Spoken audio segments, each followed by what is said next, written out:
A lot of the high density housing in Australia is terrible. And I had a dud unit in Melbourne.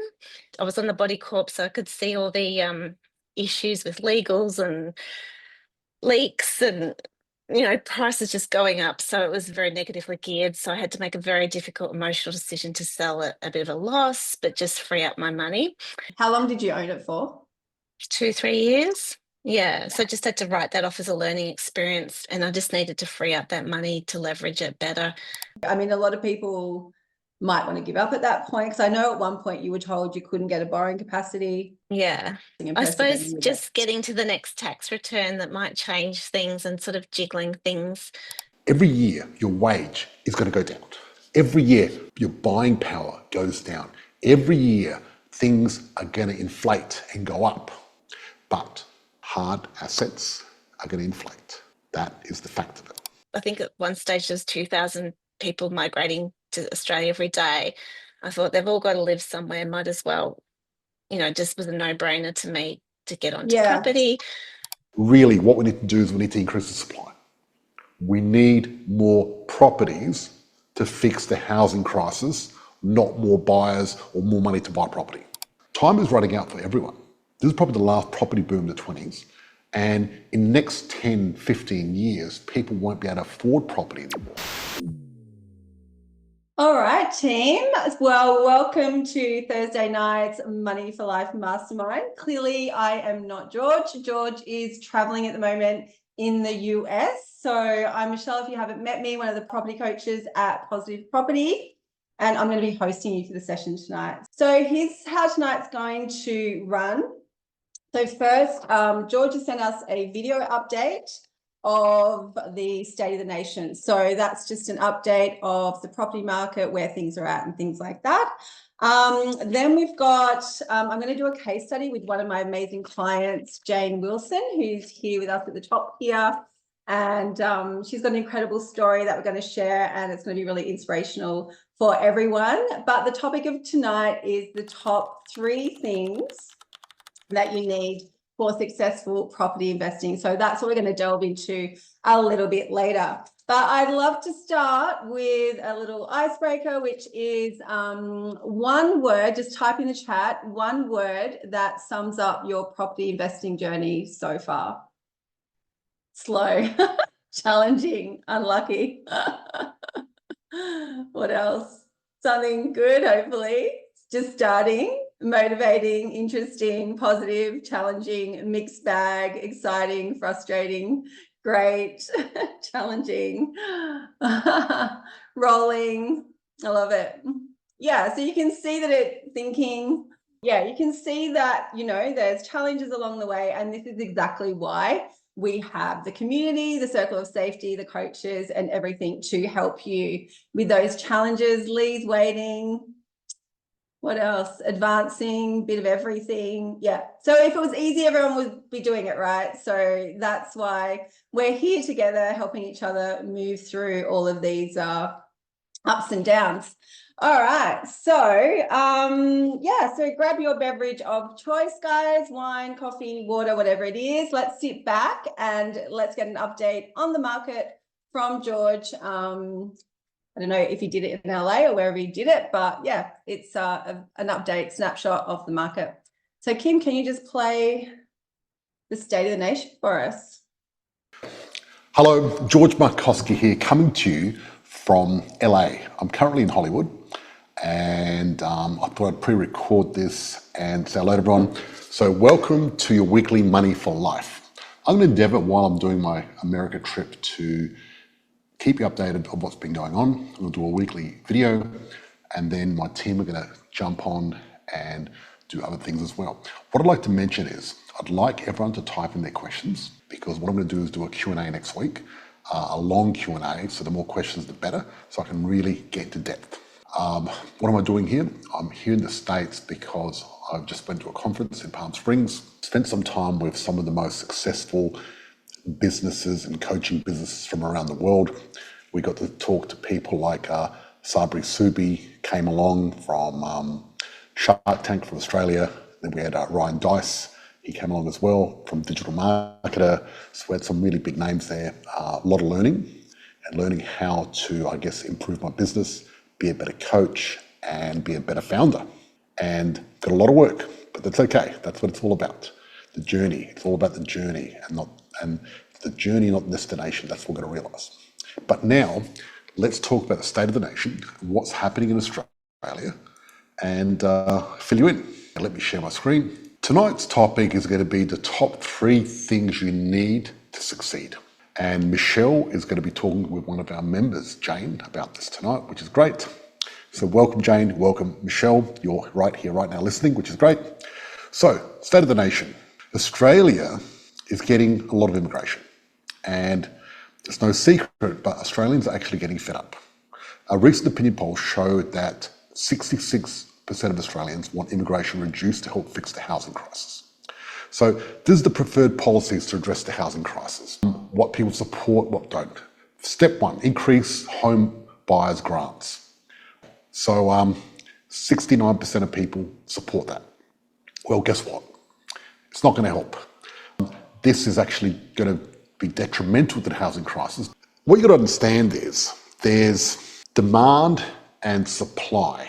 And when it comes to any situation, it all comes down to demand supply. That's how basic it is. It's a bit like when Einstein discovered E equals mc squared.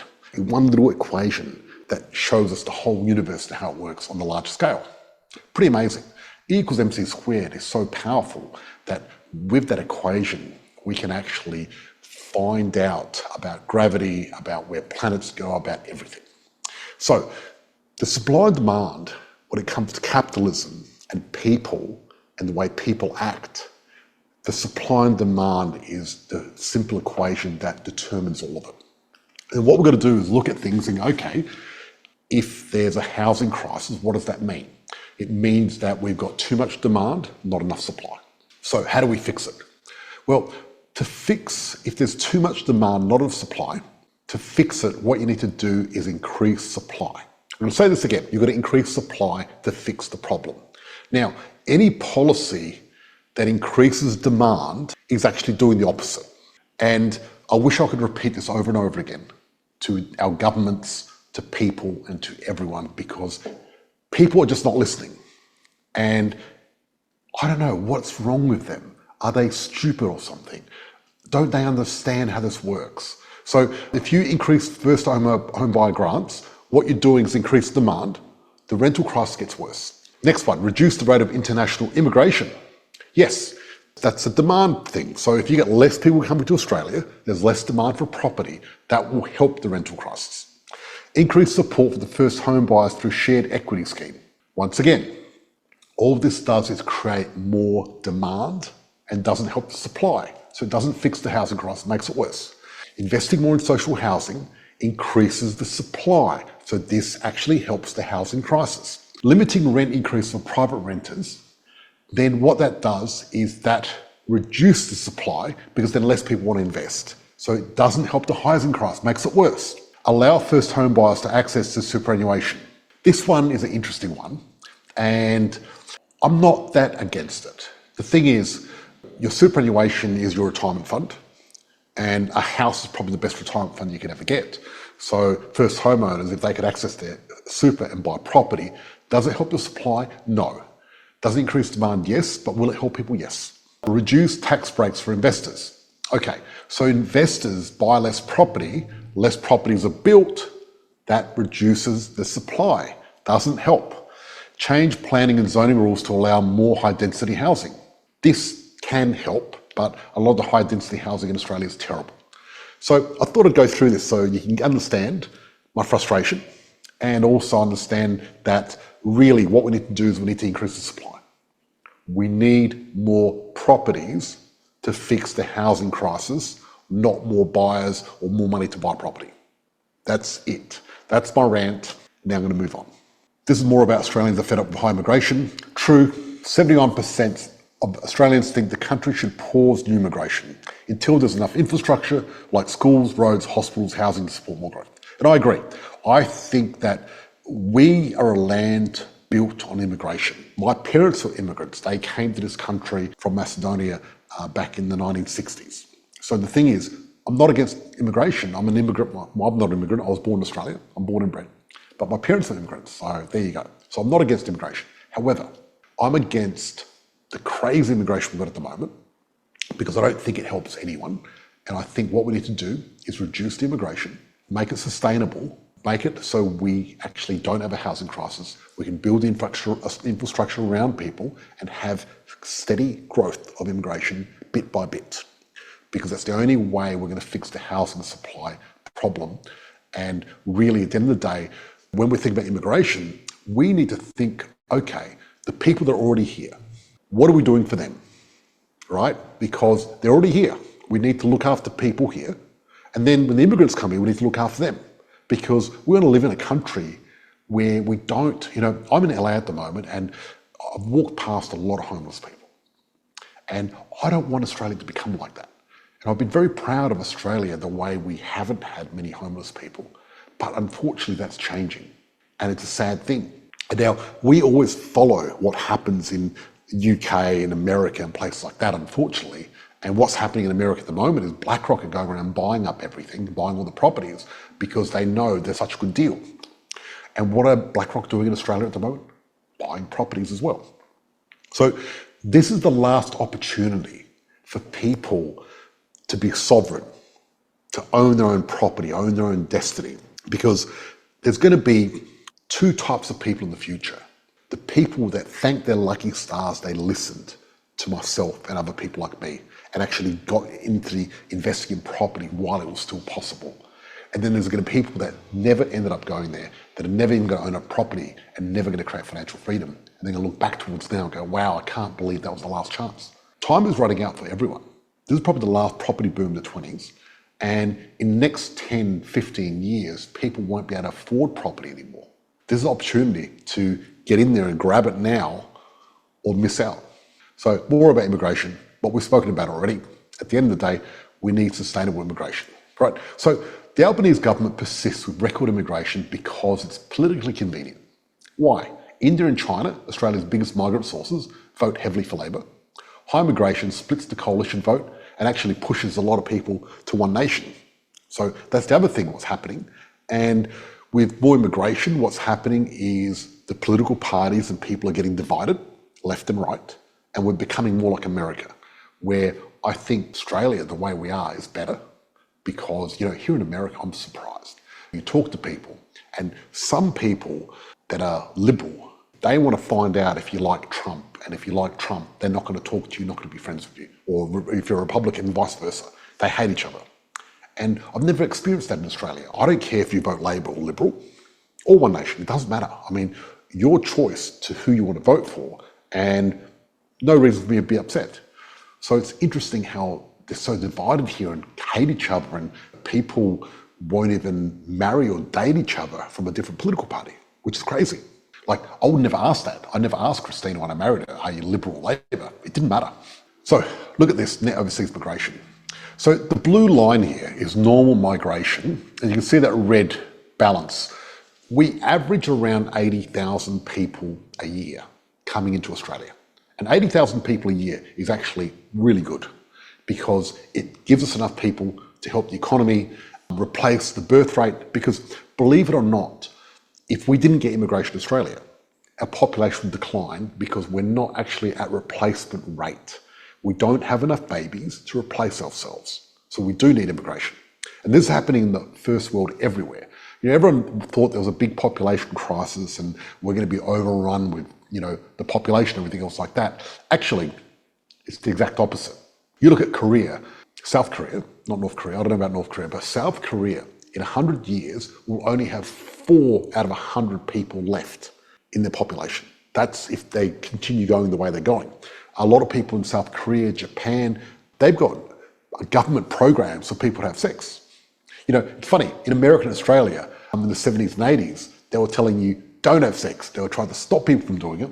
Now, governments are trying to make people do it because they're not having enough babies. So it's crazy. So the first world is becoming that way. And what's happening is, the only place left now is Africa and some parts of Asia where people are actually having more babies than to replace themselves. But that, as soon as they become wealthier, that changes, because as people get wealthier, People get married later. Women have a career. They don't have babies as soon. Sometimes they miss their window. And, what happens is as women get more educated, they have less babies. That's a fact. And that's just the way it is. So you look at the migration, normal migration, and then you look at that green line of 300,000, and then 2020, look how huge that was. What they're saying is we're going to be getting around 300,000 people a year emigrating. So this is basically the big Australia immigration thing that we're doing. So it's pretty big. And we just don't have the infrastructure at the moment to fix that. We're going to get much better at building infrastructure, building schools, building houses, building roads and all that. We just don't have the capacity. Now, Australia's housing bubble is really a land bubble. So you look at this residential land, it's risen from 1.1 times GDP in 1989 to 3 times GDP in 24-25, right? Why is this? Because land's gone up in value, but not only that, there's red tape and other costs associated when you develop land. You look at residential land as a percentage of dwelling values. Look how high it is now. So it's gone from 54% in the 1990s to 75% in 24-25. So the land portion of your house, because you got the house and you've got land underneath it. And the land now is going up in value compared to the house. So you can see what's happening is land sizes are shrinking, not just Australia, but all around the world, because this has happened through inflation. Because what happens is the government does this thing called quantitative easing, and they print money. And as they print money, it pushes land prices up. And that's the way it works. Now, they slowed down printing money, but from what I've heard, because of all the debt. Because what happens is governments get into debt. They get in a lot of debt. And America's in the biggest debt it's ever been. And when governments are in a lot of debt, there's only one way out of it, because the problem is the interest on the debt is so crippling that they can't afford to pay it. So the only thing they can do is really do quantitative easing. So what they do is get into the printing press and start printing dollars like crazy. And as they do that, they flood the market with dollars. What it does is reduce the value of the dollars. So it's a little trick to reduce their loan. Let's say I owe $1 million, right? And there's only $10 million in circulation of dollars. Now, let's say I print and double it, and there's $20 million circling around the place. Because what dollars are really, they're pieces of paper with an IOU written on it, saying, here's a piece of paper, I'll give you this value for this piece of paper, or swap it with you. So if I print another 10 million and there's 20 million, then my $1 million loan is not really $1 million loan anymore. It's a $500,000 loan because I've doubled the supply of money. Does that make sense? So as it goes up, that goes down. So what happens is governments are addicted to printing money, and it's getting more furious and worse every single year. Since 2008, after the GFC, they started printing. Then what happened was we had the COVID, they started printing. They're going to start printing again for no reason at all because of debt. And what governments are doing, they're just borrowing more money and just printing more cash, borrowing more money, printing more cash. The debt piles up higher and higher and higher and higher. It's crazy. And where does it end? What happens next? What's going to happen? I mean, are they going to stop printing? Well, they can't. See, they can't stop printing money. And the reason they can't stop printing money is because if they stop printing money, their debt's going to be too high. Then the interest payments they won't be able to afford, and they're going to go bankrupt, and just the economy is going to crash. And everyone's screwed. And the whole financial system will collapse. Now, they don't want the financial system to collapse. And all the people in power are going to make sure it doesn't collapse, because if it collapses, all the big billionaires at the top are going to lose their money. And that ain't happening. So they're going to keep printing and keep printing. This is what it means for you. What it means for you is that every year your wage is going to go down. Every year your buying power goes down. Every year things are going to inflate and go up. But what's going to go up and inflate? Not everything, because of modern technology. A lot of things get cheaper as we go along, but hard assets are going to inflate. That is the fact of it. So look at what's happening. Electricity costs, food, fuel, hard assets have all gone up. They're going to keep going up. So the only hedge you got against inflation is actually buying property or a hard asset, because then that's growing faster than the inflation. So then you're keeping up. But if you've got money in the bank, 2025 and 2026, you're screwed. That money is going to shrink. And what you need to do is you need to get that money and put into hard assets as quick as you can, because it's going to be finished. That's the fact of it. I've been in America going around talking to people. It's fascinating what's happening here at the moment. But people are moving their money out of money. Moving their money out of money. The smart money is going to real estate. That's what's happening. Okay, let's keep going. Australian housing values to GDP. Australia's housing stock is now worth 4 times GDP. Now, a lot of people saying, is property in a bubble? Looking at all these charts that I'm giving you, what's happening? What do? Do you wait? This is the deal. Property is going to keep going up because they're going to print more money. It has to go up. Is it a bubble? It's never really a bubble, but property, what it does, it goes up, it has a slight correction, and it keeps going up. That's what happens to property. And what people are doing, and you might be doing this right now, they're sitting on the fence, waiting for the correction so they can buy cheap and then jump in and not get caught by the correction. But the correction is very small, but the growth is very big. So it's a bit like this. Let's say you've got an escalator going up and it goes up 100 steps. That's the property market. And you're going up this escalator, but instead of going up the escalator, you're like, shit, I know the escalator is going to drop. And what happens when the escalator drops? It drops 5 or 7 steps, right? You got one person, he's on the escalator going up, and the other person's waiting at the bottom, waiting for those 7 to drop before it goes up. Now, if it's got 100 steps to go, and you're waiting for those 7 to drop, by the time it drops, you're already 30, 40, 50, 60 steps behind, and you're behind the 8 ball, and you've missed the whole point. So, the people that wait for the dip, you can't make money out of property unless you've got property. So if you're waiting for the dip, that is really just stupid. It's ridiculous because you can't time the market. The way you make money out of property is having time in the market. So if you've got the escalator of 100 steps, you want to be there as long as possible to hit all those 100. And then as you hit those 100, there'll be 7 or so that will drop. But it doesn't matter because you buy, you're going up, drops, you go up. That's the way it works. So lot prices have climbed over $200 a day, depending on the housing crisis. Median lot values rose 6.8% in 24-25. And land prices are rising even faster per square metre as blocks shrink in size. So interesting, strong population growth has boosted building activity. So now land costs are now one of the biggest obstacles to new housing. They've reduced building capacity and made homes even harder to deliver. So instead of cutting immigration to ease demand, the government has pushed it to record highs, driven by international students. Lovely. So what's happening is property investors are front-running first home buyers. This is no surprise. Values rose 1.4% in the middle and 1.2% to the latter quartile. First home buyers and investors are driving demand, boosted by Labor's 5% deposit scheme and strong investor activity. So you look at this Australia housing credit growth, and this orange graph is the investor. And look what's happened to investor credit growth. It's gone right up. And look at owner-occupier, not as high. This is the strongest growth in 10 years. So this is huge. People are jumping in to invest in property because the smart money is going in there. Look at this. Google searches for investment property have got their highest level in over 20 years. Now, why? Rental vacancies collapsed to record lows, making investment more attractive. And that's why people are coming back in. Because it's a good deal.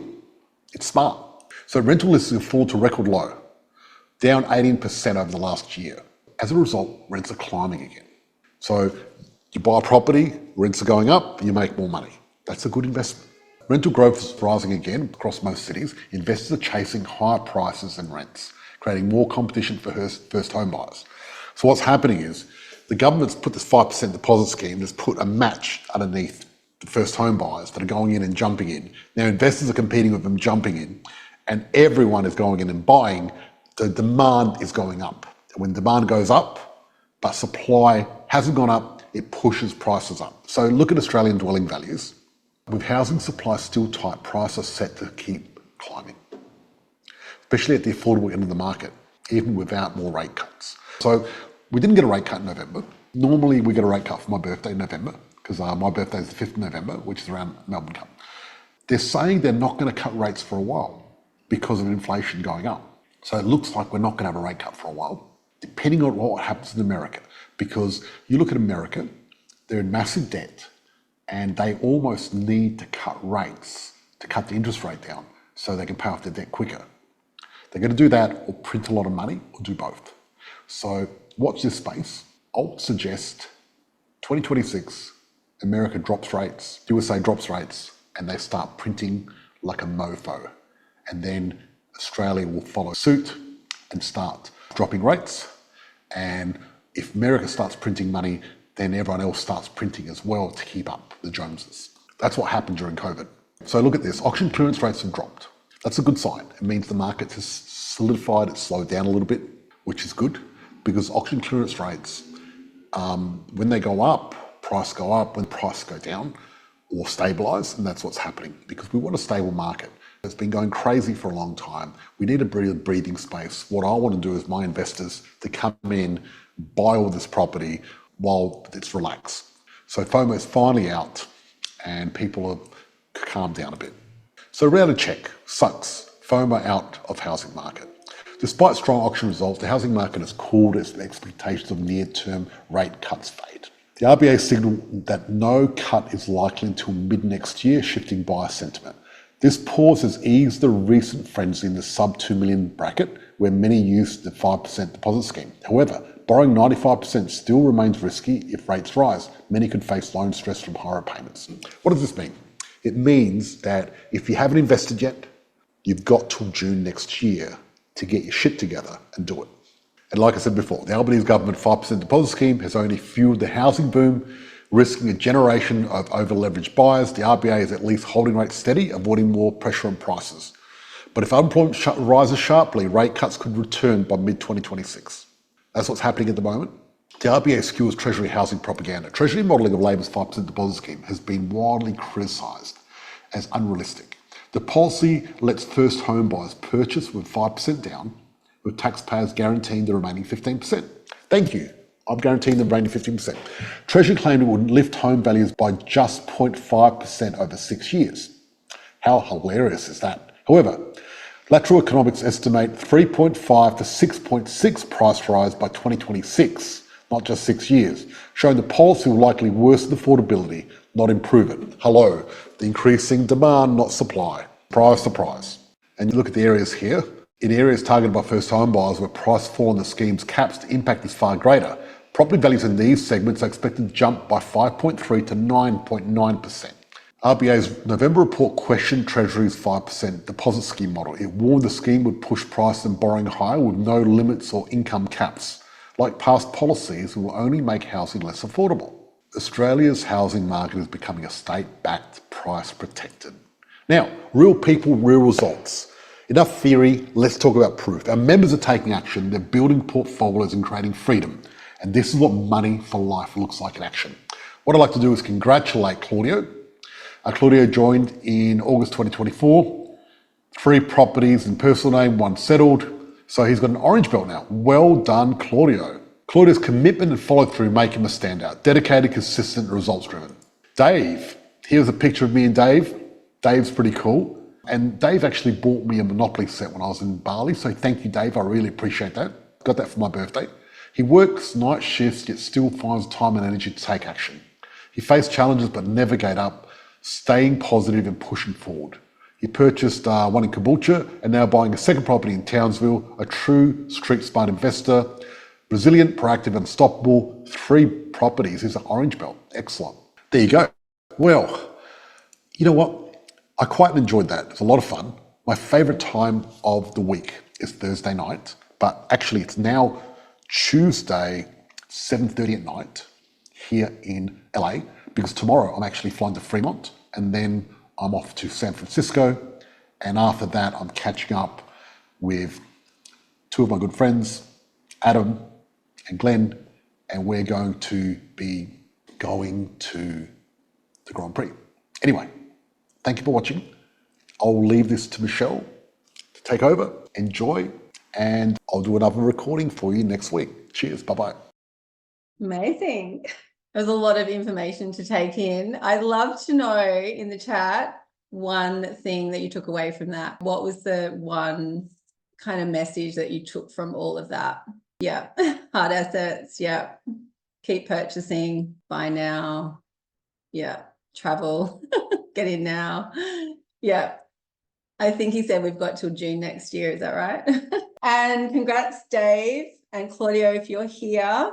All right, so let's get on to tonight's topic. I brought Jane on tonight because her story sort of really ties into the topic. And I think by listening to her inspirational story, her journey for property investing, you'll be able to really relate to, I guess, what we're talking about tonight. All right, so I'd love to introduce you to my amazing client, Jane Wilson. Thank you so much for coming on, Jane. I know it can be a bit daunting, but we're all here to, obviously learn from each other, inspire each other, learn from each other's challenges, stories, and how we've overcome things. So I'd love you to tell us a bit about yourself, where you're from, what first inspired you to start investing in property. Thanks, Michelle. I'm currently in Hervey Bay in Queensland. I'm a Queenslander. So when I started with Positive Property, I owned my own occupier in Burleigh Heads, and I had an investment property in Coomera, and I had a dud unit in Melbourne that I was on the body corp, so I could see all the issues with legals and leaks and prices just going up. So it was very negatively geared. So I had to make a very difficult emotional decision to sell at a bit of a loss, but just free up my money. So my background is I'm a single and fabulous parent, I call myself, but I'm actually a empty nester now. So that's good. Self-employed health professional, so that can be hard getting finance sometimes because I've got a good accountant that really brings down the expenses and is quite good at doing that. So I downsized and I rented, and I've got my son paying my mortgage. My joke is, so I've got him and his friends and girlfriend paying off my mortgage, and then I moved overseas to become a professional pet sitter. So I wasn't paying any rent, and so sold my car and was still working. Yeah. And I always just followed go back barefoot. a bit. How many properties Yeah. how many properties did you start off with? Two. Oh, Okay. 3 and sold one. Yeah. Yeah, 3 and sold one. Yeah. Okay, Yeah. cool. Yeah, keep going. Yeah. And so So I had an sold your amazing car. time. Yep. Moved overseas. I was a pet sitter, didn't pay any rent, had some amazing experiences, picked up a lot of dog poo, walked a lot of dogs, kept working. I always did barefoot investor, so I was always saving and living within my means. And then I came back to Australia a few months ago, and then I've started locum work, so that pays for the accommodation and the car and everything like that. And So the property you sold, where was that and when did you sell it? In Burwood a few months ago at a loss. Yeah. So just because I could just see, I knew not to buy a unit, but I did anyway. So I just had to sort of make that difficult decision to let go of something that was not doing much. Yeah. How long did you own it for? 2-3 years. Okay. Yeah. Yeah. So I just had to write that off as a learning experience, and I just needed to free up that money to leverage it better with land. Yeah, I was just careful with my spending, looked after my health so I could work, lived within my means. And then I just did the maths. Like, I think at one stage there was 2,000 people migrating to Australia every day. I thought they've all got to live somewhere, might as well, just was a no-brainer to me to get onto property. And when did you move back to Australia? So how long were you working overseas? I was working overseas about 15 months, moved back about 3 months ago, and then rejigged my finance and found that I could loan money again. And so now I've sort of got a deposit on a property in Mount Barker. Yeah. Just after seeing what happened with the Gold Coast corridor and booming, and how, I doubled my money on that property pretty quickly, well, the equity. So it just seemed like a no-brainer to get something 30 Ks out of a capital city. So when did you join Positive Property? How long ago? It was like over 12 months, wasn't it? Yeah, it would have been about 2024, perhaps three, Yeah. four, four, 2024. Yeah. Yeah. Yeah. So what's given you the perseverance to kind of keep progressing? I mean, a lot of people might want to give up at that point, because I know at one point you were told you couldn't get a borrowing capacity. Yeah. And I persevering suppose with it. just getting to the next tax return that might change things and sort of jiggling things. I suppose just investing in your health so you can work smarter, not harder. And if you looked after your brain health, then you can cope with work and just invest in your education so you can have that income there to support the loans. Yeah. And then just sort of keep chipping away at making the finances look good. And then it just was a few interest rate drops and selling the unit that freed up a bit of that made me look better for the banks. And they're touching me now, so that's good. Awesome. Yeah. What was the moment where like things did start to shift? Like, and you're like, okay, this, I can actually really do this now. So what was that sort of, that was when you came back and you got your finance sorted? Yeah, I think doing a So, tax return, and I think it was only, we rejigged it so that it made me look like I was earning 10, well, I was earning 10K more. It was only 10K more in that financial year that made the difference. So yeah, there was a bit of overworking going on, but as long as you look after your health and your social life and you've got all that going on, you can sort of tolerate it for a little bit. I suppose it was just time and persistence and chipping away and just keeping putting money away every week to build up that deposit, really. So that, yeah. yeah. So you were saving money as well as then obviously selling the unit to give you that deposit to obviously put towards that next investment Yeah, property. and living within my means, like not like when you're traveling, you've only got 23 kilos, so you really can't buy much. Like you can buy experiences, but you just, yeah, having a good life, but not spending stupid money on stupid things. Yeah.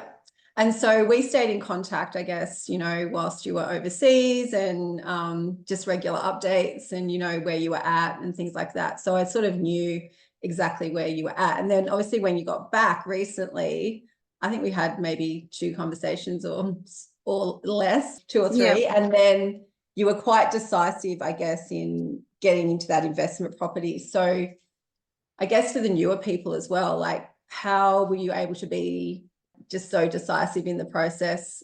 Probably because I haven't been decisive in the past and I've suffered. Like I know when I was pregnant 24 years ago or something, I pulled out of a property that's since boomed in Brisbane. So I think it's that hindsight of, and I mean, I've been decisive and made mistake with buying the unit, but I think I was decisive when I bought my first investment property, and that's been a no-brainer. And it's gone, increased like $500,000 in 4 years or something.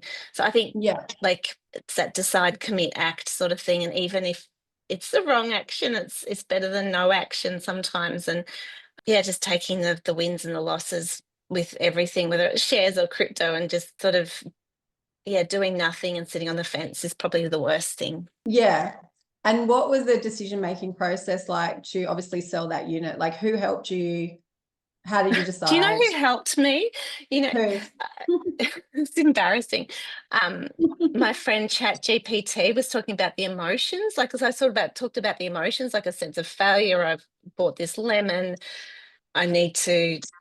So I suppose it's working through the failure story and allowing yourself to sort of be emotionally connected with something and just sort of cutting your losses early rather than, yeah, like just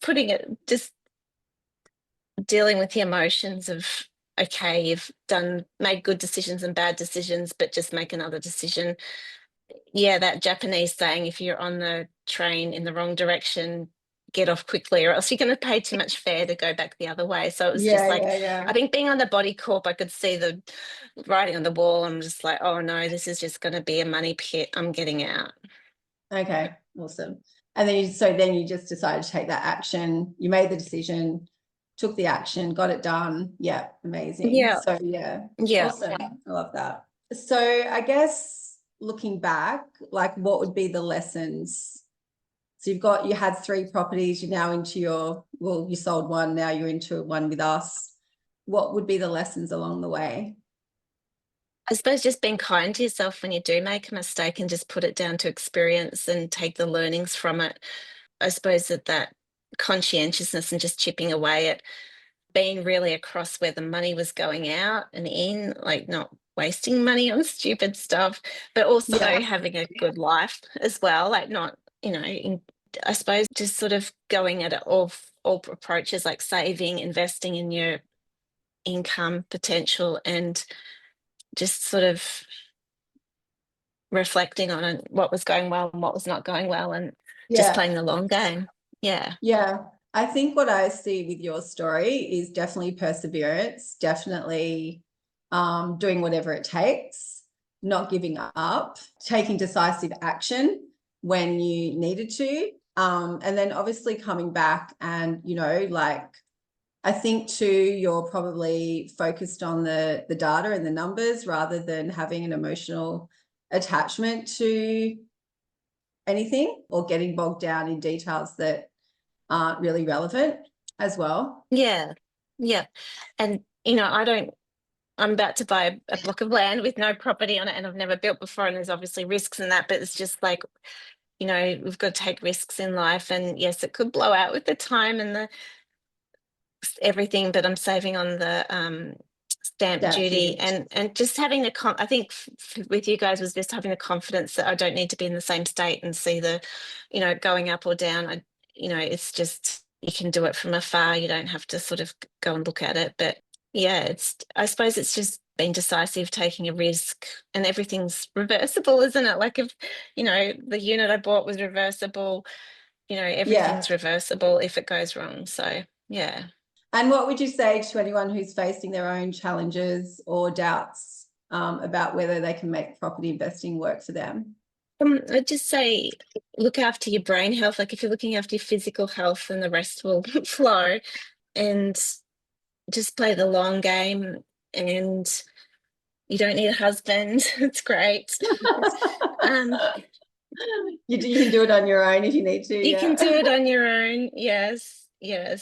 Yeah, being focused on your career so that you sort of can have good earning capacity to sort of, be flexible when industries change, and so you're sort of not locked into, just sort of being one step ahead of all that. I think with you too, like you've had the belief obviously that you can do it. You've bought property before as well, so, and just sort of having that trust in the process as well. Yeah, and just the excitement of just the retail high of buying a new property. So yeah, it's about to turn 50 and about to buy a piece of land. So that's exciting. So yeah, just sort of, it's a nice present to buy myself. So I thought it was good.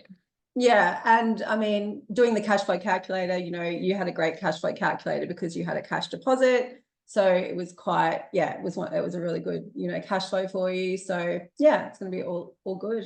Yeah.